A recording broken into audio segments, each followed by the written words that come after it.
All right, so we have 3.1, addition property of equality. So I'm going to start with the definition, and the addition property of equality says it allows us to add or subtract the same thing from both sides of an equation. So it's the addition property that actually allows us to do that. So let's look at what it's talking about. So we're looking here at this problem, and knowing that I can add whatever I want to both sides, I can add anything I want to both sides as long as it stays the same on both sides, as long as I'm adding the same thing. So if we go down here,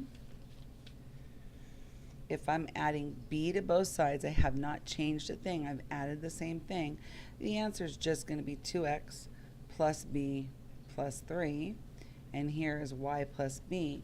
But the left side still equals the right side because I did exactly the same thing to both sides. Okay, now why do we want to know that? We want to know that because we want to be able to solve equations. In the case of some of the problems I'm going to do next, you're going to probably be able to do them in your head. I would rather you show the steps right now because it's going to get more difficult, and this will make it easier practice. All right, so now let's look at this. Now what I want you to start doing is I want you to start drawing this mirror. I refer to that as my mirror because on the left side it's showing a reflection of what's on the right side. They're exactly the same, they're just looking a little different. So if you looked at yourself and then looked at your mirror image, it's basically the same, but you've been flipped around. So it's kind of similar idea. They're exactly the same answers on both sides, but maybe there's something a little slightly different so that it doesn't look exactly like 5x equals 5x or 5 plus x. All right, so opposite operations is going to be our mantra. Anytime we're trying to solve an equation, we need to move stuff away and leave the x by itself. So it's an adding of a 5. The opposite would be subtracting a 5.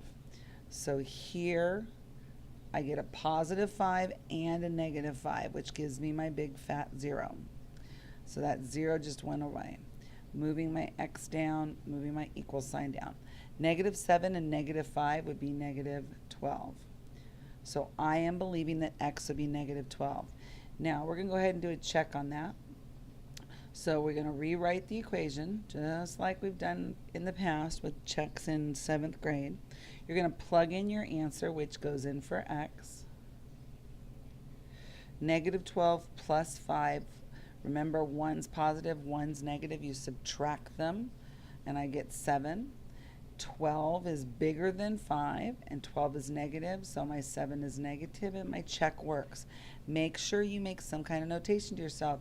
This is your answer. This is just letting you know you got the correct answer. Okay. All right, let's do another one. Now, this one has some decimals, but it's the same idea. So draw your mirror. We want opposite operations. We want this x by itself. So that means we need to get rid of this negative 5.4. So it's subtracting it. So our opposite's going to be addition.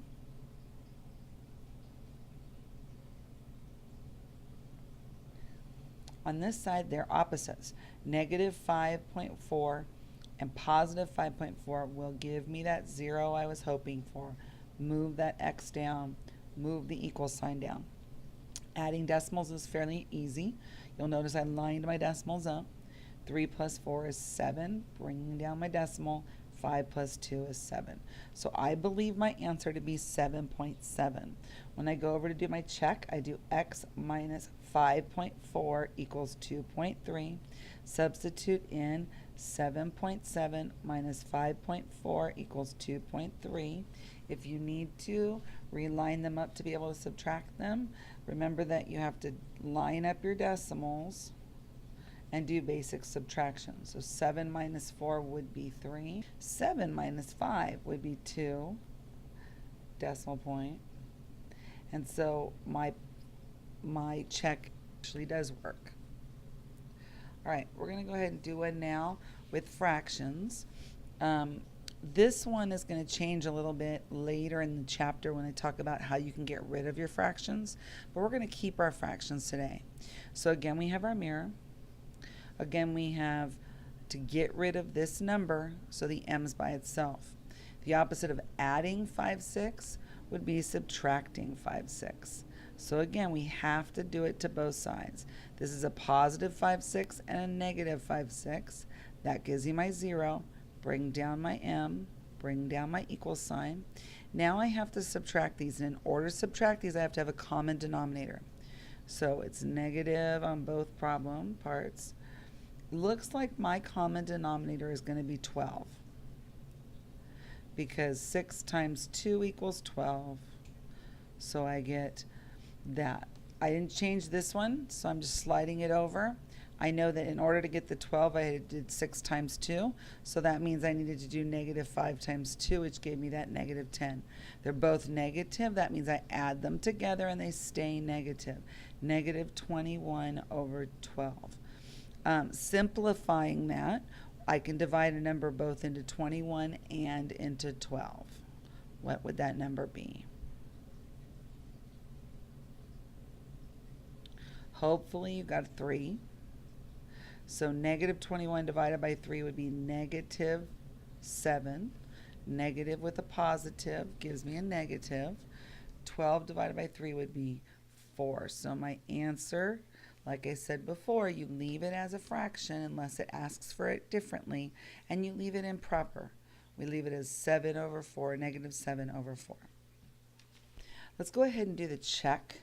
So I know it's more difficult when you have a fraction. Well, that should be m plus 5 6 equals negative 11 twelfths.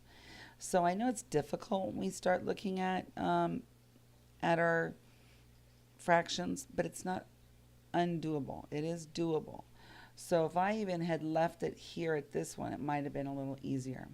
M is negative 7 fourths plus 5 6 equals negative 11 twelfths. Common denominator is going to be 12 again. So this would be times 2, and this would be times 3. So 7 times 3 would be 21, negative 12 on the bottom. 5, this is positive, 10 on the top, 12 on the bottom. Negative 21 plus 10 does equal negative 11, and the bottom stays the same. So this one did work. When you go to show your work, if you get stuck on a check, you shouldn't have any problems with checks and problems like this or this. If you get stuck on a fraction, make sure you check in the back of the book that the answer you got was correct first.